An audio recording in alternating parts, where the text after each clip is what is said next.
2026 সালের সাফ অনূর্ধ্ব 20 টুর্নামেন্টের ফাইনালে বাংলাদেশ ও ভারতের মধ্যকার নির্ধারিত সময়ের খেলা গোলশূন্য ড্র হওয়ায় খেলা গড়ায় টানটান উত্তেজনাময় এক টাই ব্রেকারে।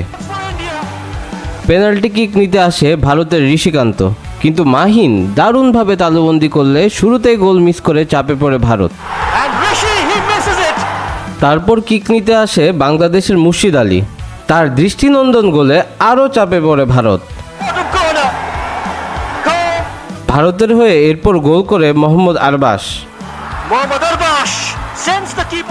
বাংলাদেশের হয়ে গোল করে এরপর চন্দন রায়।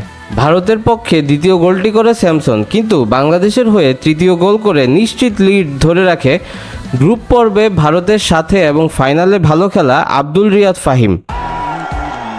ভারতের পক্ষে তৃতীয় গোলটি করে গ্রুপ পর্বের ম্যাচে বাংলাদেশের বিপক্ষে গোল করা বিশাল ইয়াদাব।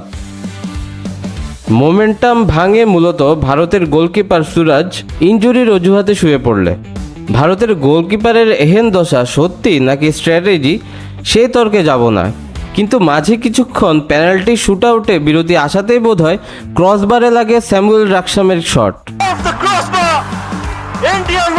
ভারত আর বাংলাদেশের স্কোর যখন 3-3, উভয় দলই তখন একটা করে গোল মিস করেছে। এই সময় বাংলাদেশের উপর চাপ তৈরি করার সম্ভাবনা ছিল ভারতের, কিন্তু সাফ 2026 অনূর্ধ্ব 20 দলের এই টুর্নামেন্টের যৌথভাবে সর্বোচ্চ গোল দেওয়া ওমাং দুদম আকাশে বল পাঠিয়ে দিলে উল্টো চাপে পড়ে তারা। এক গোল করলেই সাফ শিরোপা নিশ্চিত হবে বাংলাদেশের। ঠিক সেই মুহূর্তেই বাংলাদেশের হয়ে পঞ্চম কিকটি করতে আসে রোনান সুলিভান আর তৈরি করে ইতিহাস।